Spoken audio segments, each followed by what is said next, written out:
once again, and it's a good start from Max Günther from pole position, so it's a battle for second as Mitch Evans on the outside, Jake Dennis on the inside.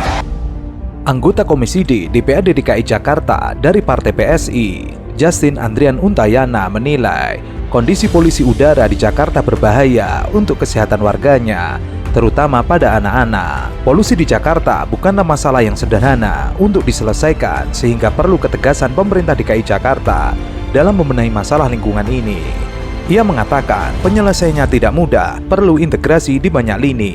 Butuh sosok gubernur yang tegas, visioner dengan agenda kerja yang progresif dibandingkan yang berpikir sederhana dengan mempromosikan kendaraan listrik dengan Formula E sebagai upayanya mengurangi polusi.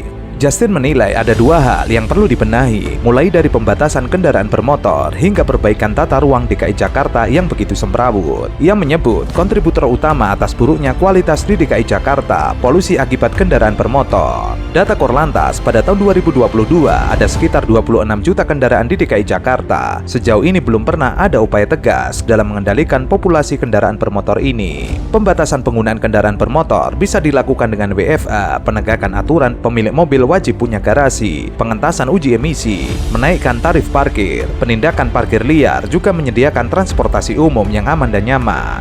Ia meminta Pemprov DKI Jakarta melakukan perbaikan tata ruang, mulai dari penyediaan rumah susun nyaman terjangkau untuk relokasi pemukiman padat kumuh kota.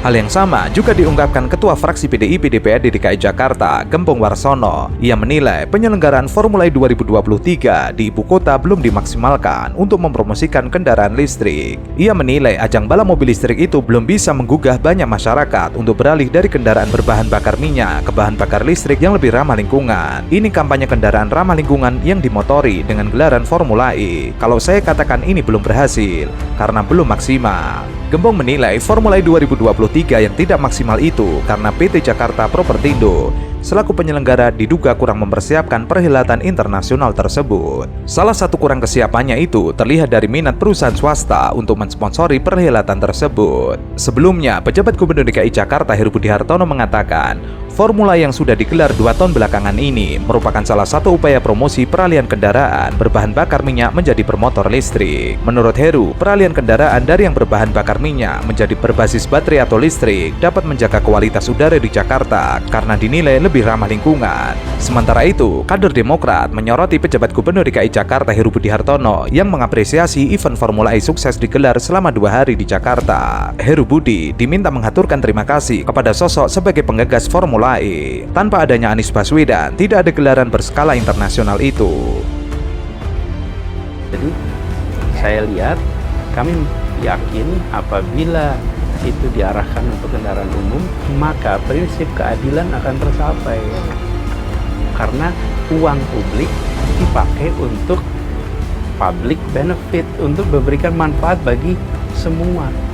Anies menekankan kritik itu mengarah kepada target subsidi yang seharusnya diberikan untuk kendaraan umum sebagai moda transportasi publik yang dianggapnya akan bermanfaat bagi semua. Ia meyakini apabila itu diarahkan untuk kendaraan umum, prinsip keadilan akan tercapai karena uang publik dipakai untuk public benefit untuk manfaat bagi semua. Anies pun sebelumnya sempat menyinggung kritiknya jangan diartikan dirinya menolak kendaraan listrik. Pasalnya, sejak menjabat Gubernur DKI Jakarta, ia mengaku telah banyak mengeluarkan kebijakan maupun program untuk mendukung kendaraan listrik. Di Jakarta adalah promotor kendaraan listrik. Bahkan dirinya membuat pertandingan balap motor listrik. Karena memang kendaraan berbasis listrik adalah masa depan. Istilah kata nih Pak Anies, menteri-menterinya Pak Jokowi satu suara sampai Pak Luhut ngelempar bolanya lagi ke Pak Anies gitu, bahwa apa yang salah sama mobil listrik. Walaupun kelanjutannya Pak Anies bilang itu harusnya jadi kendaraan massal yang bisa mengangkut orang. Kami di Jakarta adalah promotor kendaraan listrik. Kami bahkan kita membuat pertandingan balap motor listrik. Karena memang kendaraan berbasis listrik adalah masa depan. Itunya nggak ada pertanyaan. Itu tidak ada pertanyaan bahwa dirinya termasuk yang paling awal membebaskan pajak balik nama kendaraan bermotor listrik 0. Kemudian kendaraan listrik tidak kena ganjil genap di Jakarta. Dirinya memberikan insentif itu. Dalam konvoi ini Anies menaiki mobil listrik BMW i8 berwarna orange. Tidak hanya mobil sport merek ternama, tapi mobil sport buatan Institut Teknologi 10 November bernama Lowo Ireng juga ikut ambil bagian dalam konvoi ini.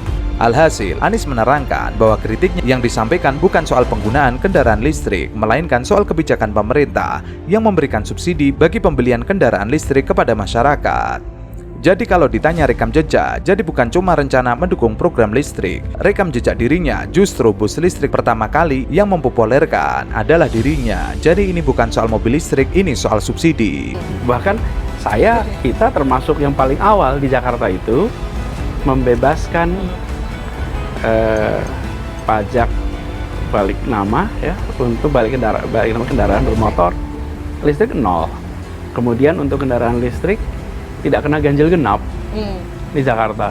Jadi diberikan insentif-insentif itu. Udah duluan bahkan ya kan? Sebelumnya, Menko Marinvest Luhut Binsar Panjaitan menanggapi kritikan Capres Anies Baswedan mengenai kebijakan subsidi untuk pengguna mobil listrik. Ia menegaskan pihaknya sudah mengkaji dengan studi komprehensif.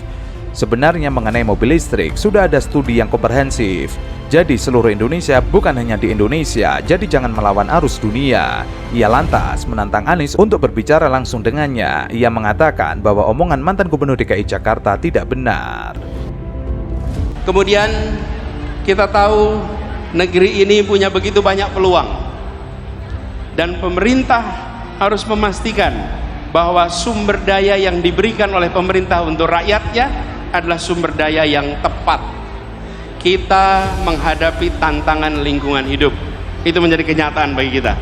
Solusi menghadapi masalah lingkungan hidup, apalagi soal polusi udara, bukanlah terletak di dalam subsidi untuk mobil listrik. Yang pemilik mobil listriknya adalah mereka-mereka yang tidak membutuhkan subsidi. Betul? Kalau kita hitung, apalagi ini contoh, ketika sampai pada mobil listrik, emisi karbon mobil listrik per kapita per kilometer sesungguhnya lebih tinggi daripada emisi karbon bis berbahan bakar minyak. Emisi per kilometer per kapita untuk mobil listrik dibandingkan dengan bis berbasis BBM. Kenapa itu bisa terjadi? Karena bis memuat orang banyak, sementara mobil memuat orang sedikit. Ditambah lagi pengalaman kami di Jakarta, ketika kendaraan pribadi berbasis listrik, dia tidak akan menggantikan mobil yang ada di garasinya. Dia akan menambah mobil di jalanan, menambah kemacetan di jalanan.